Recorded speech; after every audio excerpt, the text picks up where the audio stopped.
Hello friends, last period we have the completed the lesson an epitome of courage, and now today we are going to learn English workshop of this lesson, and this English workshop is on page number 64. Page number 64. So look at page number 64, that means open your textbook. Page number 64. Question number first.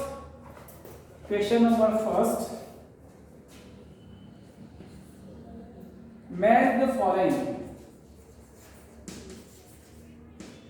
Match the following.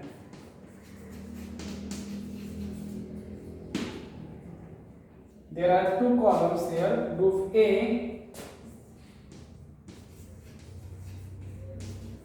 Group A and Group B.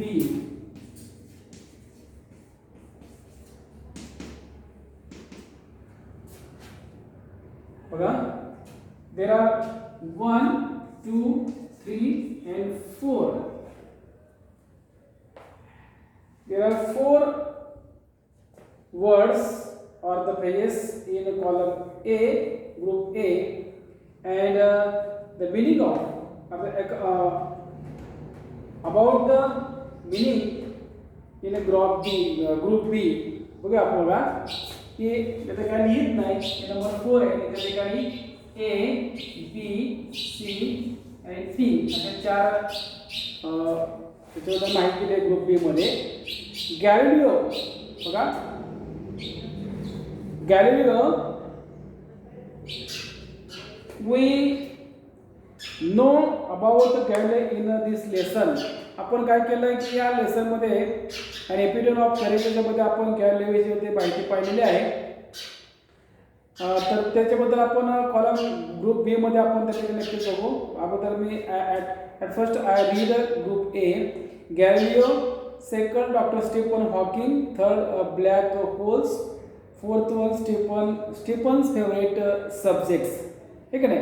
आणि group B मध्ये A the concept which help Stephen to get his PhD. B music and mathematics. C the greatest scientist of this century and last one D the greatest scientist 300 years before Hawking. आता बघा Galileo मध्ये आपल्याला कळतंय Galileo म्हणजे काय. तर गॅलिलिओचे कुठल्या शब्द बघा, तर T the greatest scientist 300 years before Hawking. तर हॉकिंगच्या जन्मापूर्वी, आता 300 वर्षापूर्वी एक असा महान असा किंवा अत्यंत महान असे शास्त्रज्ञ होऊन गेले असे गॅलिलिओ. म्हणजे वाटतं हे येला कुठला असणार आहे, तर डी. काय डी असणार आहे, ए ला डी. हे तर आपण असं करू शकतो आपण. हे बरं आहे, एक ला डी. इथं आपण आन्सर म्हणूया आपण. आन्सर ए ला डी. त्यानंतर डॉक्टर स्टीफन हॉकिंग. स्टीफन हॉकिंगला कुठला हे बघा, the greatest scientist of this century. See तुम्ही ते हे केलं का, उदाहरण कसं केलं, गॅलिलिओ. गॅलिलिओ असं लिहायचं आणि त्याच्यावर काय लिहायचं त्याला, the greatest scientist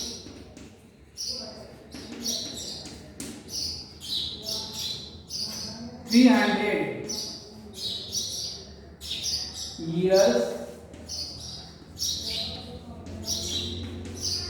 before hawking.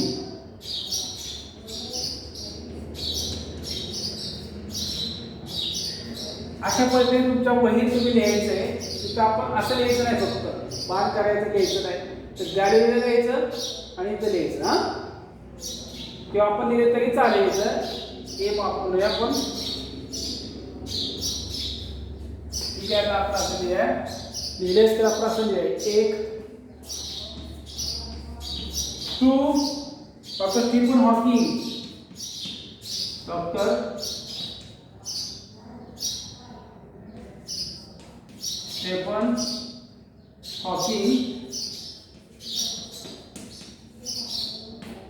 कसं आहे स्टीफन हॉकिंग, त्याला कुठला आहे द ग्रेटेस्ट सायंटिस्ट,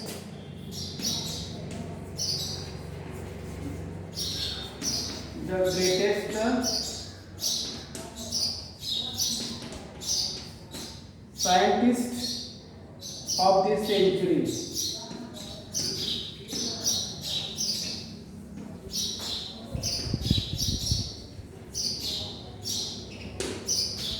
अशा पद्धतीने नंतर स्त्री परत लोक लिहायला घालवायला तुम्ही लिहू शकता. स्त्रीला ब्लॅक होल्स, आपलं कृष्ण विवर असं म्हणतो तुम्हाला मी, कृष्ण विवर त्याला पहिली बघा the concept which helped Stephen to get his PhD. तो concept संकल्पना which helped Stephen to get his PhD. की कृष्ण विवरांच्या संकल्पनेचा स्टीफन यांना त्यांचं PhD हे शिक्षण पूर्ण करण्यासाठी मदत होत होती. And last one Stephen favourite subject, आणि आपण पाहिलेले की स्टीफन हॉकिंग यांचा फेवरेट सब्जेक्ट कुठला होता तर mathematics as well as music, हे की नाही. परंतु त्यांना त्या ऑक्सफर्ड विद्यापीठामध्ये संगीत किंवा मॅथमॅटिक्स हा विषय उपलब्ध नव्हता. His father fond of medicine, खरं तर त्यांना पुढचं शिक्षण फर्दर एज्युकेशन त्यांना मेडिसिनमध्ये पूर्ण करायची त्यांच्या वडिलांची इच्छा होती. परंतु त्यावेळेस त्या ठिकाणी त्यांचा कल जो होता तो मॅथमॅटिक्सकडे होता, आणि मॅथमॅटिक्स हा विषय उपलब्ध ऑक्सफर्ड विद्यापीठात असल्यामुळं त्यांना फिजिक्समधून त्यांनी त्याचं शिक्षण पुढे शिक्षण त्यांना पूर्ण करावं लागलं. या ठिकाणी फक्त काय बघायचं आहे स्टीफन हॉकिंग सब्जेक्ट 4ला BC या ठिकाणी ए पण झाला इथं, आणि 4ला बी हेच आहे की म्युझिक अँड मॅथमॅटिक्स. तर हे विद्यार्थी मित्रांनो फार महत्त्वाचं आपल्या परीक्षे दृष्टिकोनातून तुम्हालाही विचारलं जातं म्हणून मी घेतलेलं आहे. क्वेश्चन नंबर 2 असं लिहिलं तुमच्या वहीमध्ये,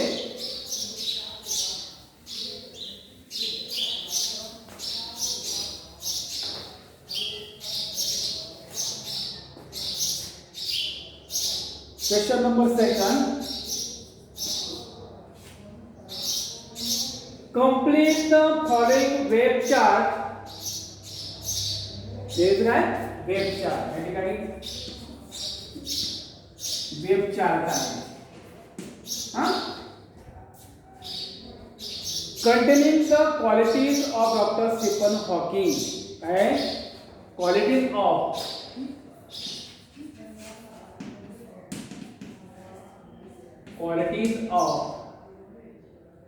Dr.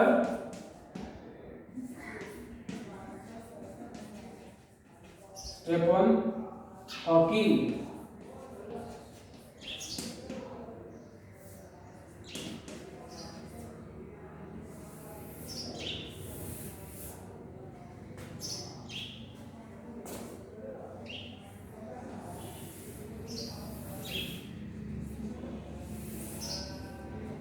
तुम्हाला हे अशा पद्धतीने परीक्षेला विचारतात.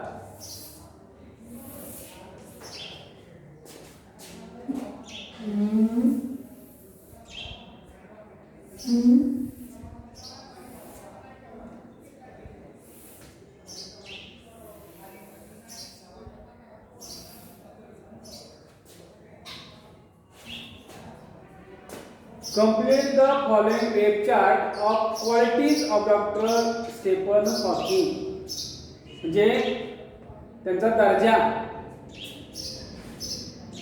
तर त्याचे किंवा गुण कसे कसे बघा तिथे दिल्यावर आपल्याकडून दिलं इथं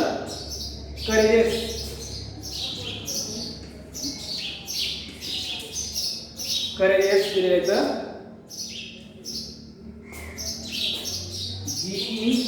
GEOUS करेजेस. आपल्याला असं म्हणता येईल इंटेलिजंट.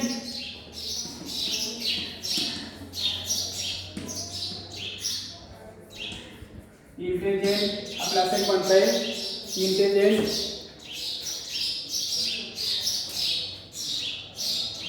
ऑप्टिमिस्टिक.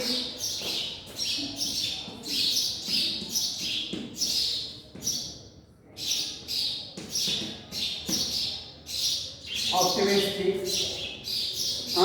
त्याच्यानंतर हंबल.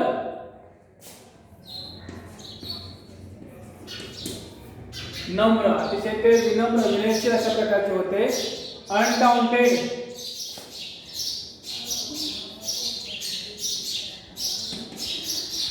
अनडाउंटेड सुद्धा होईल त्या ठिकाणी. आणि शिवाय त्यांचे लेखन शैली सुद्धा खूप चांगली होती. त्यामुळं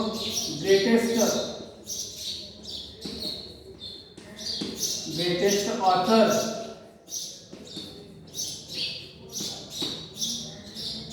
की आपल्याला qualities of doctor Stephen Hawking यांच्यावर आपल्याला intelligent, optimistic, greatest author, humble, courageous and undaunted हे आपल्याला त्यांचे क्वालिटीज डॉक्टर स्टीफन बद्दल आपल्याला सांगता येतील. ठीक आहे. It is a well chart of qualities of doctor Stephen Hawking. ठीक आहे. क्वेश्चन नंबर 3 घेऊया आपण आता.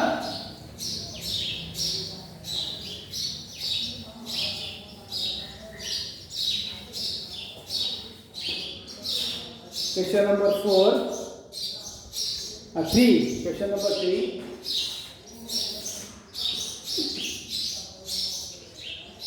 Arrange the following statements according to the occurrence in the life history of Dr. Stephen Hawking. आता या ठिकाणी बघा A to H बघा A B C D E F G आणि H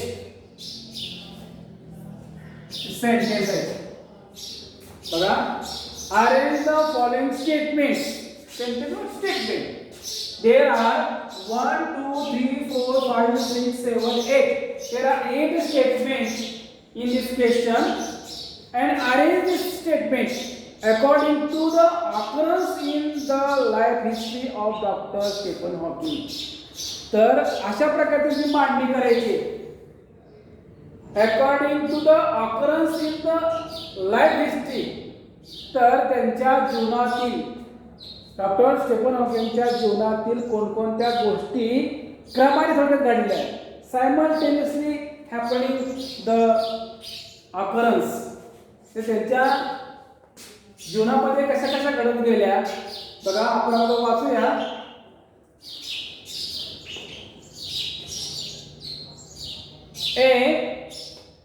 At the age of 17, Stephen noticed that he fell down a couple of times for no reason.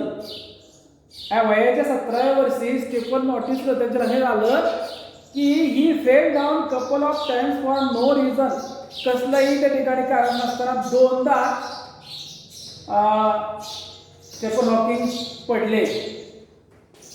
He became a fellow of the Royal Society and a member of US National Academy of Science. He became fellow. तर ते ह्याचे बनले तर royal society, ते royal सोसायटीचे fellow बनले. त्याबरोबर बघा he not only become a fellow of royal society but also members of US national academies of science. तर ते रॉयल अकॅडमीचे फेलोज बनले असं नाही तर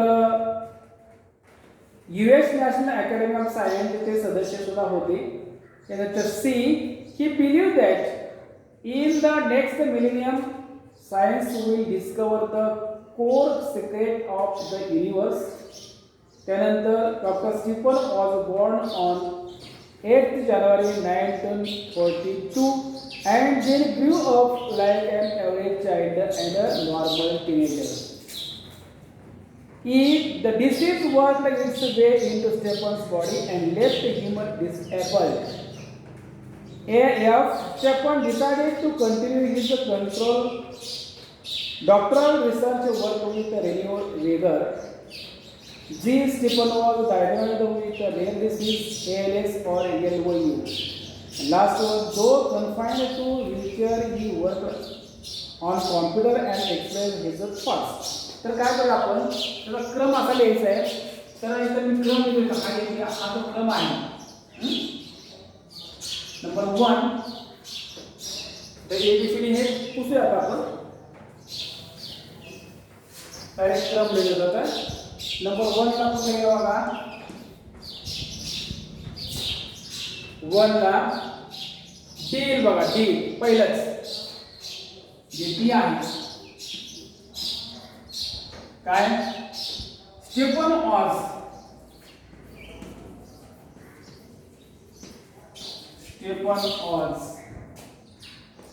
born हे पुढे नंबर 1 नंतर 2 ला कुठले बघा 2 ला ए at the age of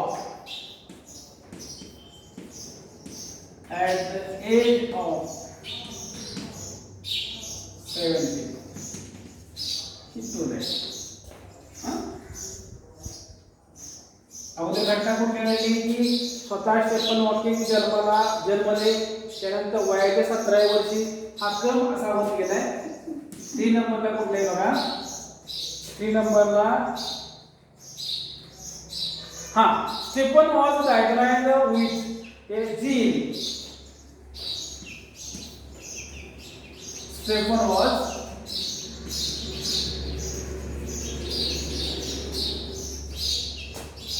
diagnosed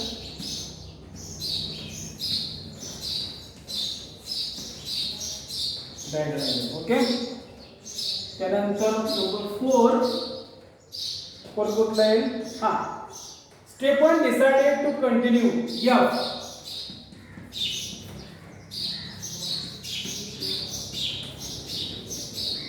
Stefan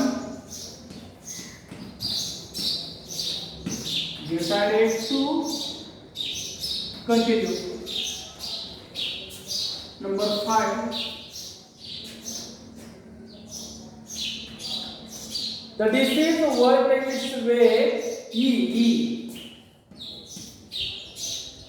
The disease worked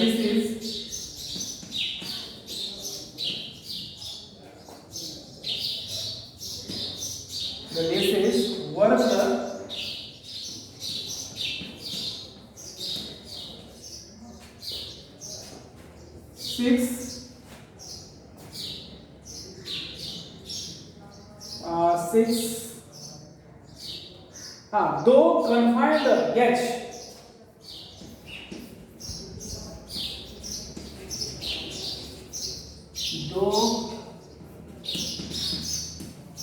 confined to a wheelchair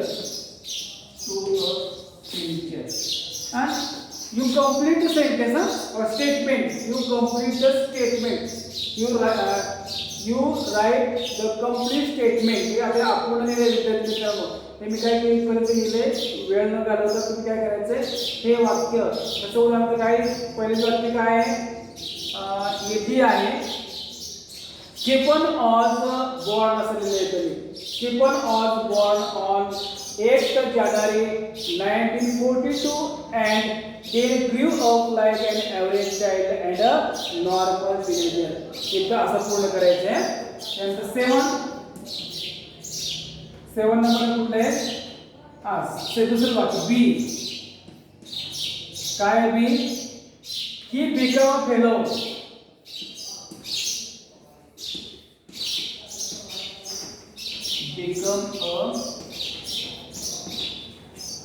fellow of Royal Society and a member of the US National Academy of Science. And last one 8.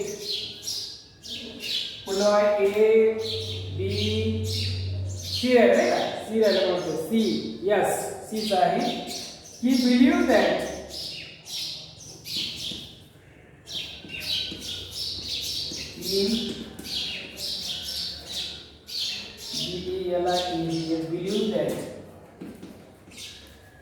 he believes that in the text in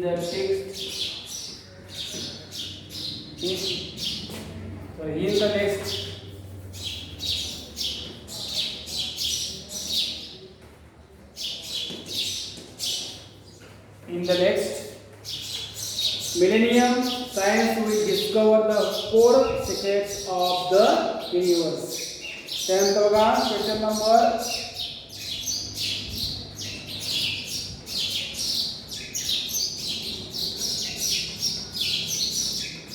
ठीक है. अशा पद्धतीने 8 वाक्य तुम्ही लिहायचे आहेत. And question number 4 homographs pair of words that are spelled and pronounced the same but have different meaning in different context. आपण खरं तर in last year a 9th standard or 8th standard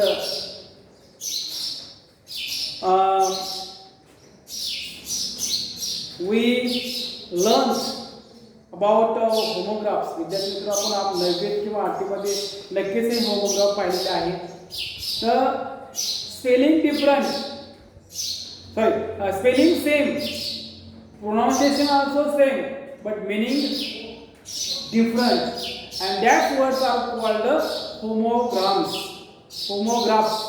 What do you know homographs? Homographs means the spelling same, pronunciation also same, but meaning are different. That words are called homographs. Okay. For example, watch. Question number 4. Question number 4 मध्ये बघा काय? तो homographs आहे. Homographs.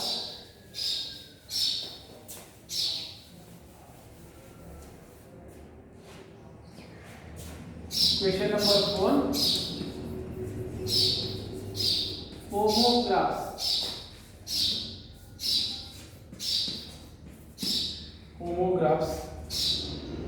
Homographs means that the spelling same. For example, watch.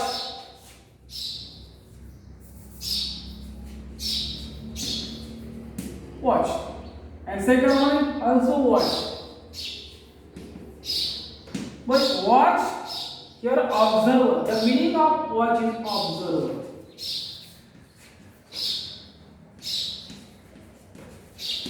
म्हणजे निरीक्षण करणे. Observe म्हणजे काय?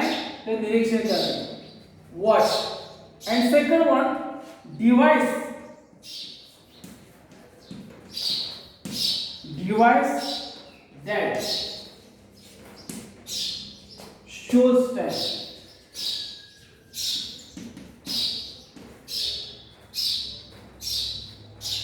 विद्यार्थी मित्रांनो, the spelling of word WATCH, also spelling WATCH. This is the pronunciation of watch. It is also watch, but the meaning of watch याचा अर्थ असा observe म्हणजे निरीक्षण करणे. But the meaning of this watch, device that shows time. ही साधन, एक वस्तू काय that shows time, की ते वेळ दाखवते, त्याला म्हणतो की आपण वॉच. घड्याळ जे आहे त्या घड्याळ देखील वॉच म्हणतो आपण. वॉच. तर हे वॉच आणि निरीक्षण करणे हे सुद्धा वॉच येते. कशा प्रकारचे हे शब्द दिले आहेत? Couple, mind, space, sound and left. यांचे काय दोन अर्थ आहेत. ते काय करायचे तुमच्या वाक्यात उपयोग करा किंवा त्याचा कुठले दोन आहेत ते काय करायचे सांगायचे. त्याच्यावरचे पुढे क्वेश्चन नंबर 5, 6 आणि 7 हे काय करायचे तुम्ही सोडवायचे. पुढे जसं आपण we will learn language study of this lesson. याच लेसनवर जे लँग्वेज स्टडी आहे ते आपण पाहूया. ठीक आहे, थांबूया ठिकाणी आपण.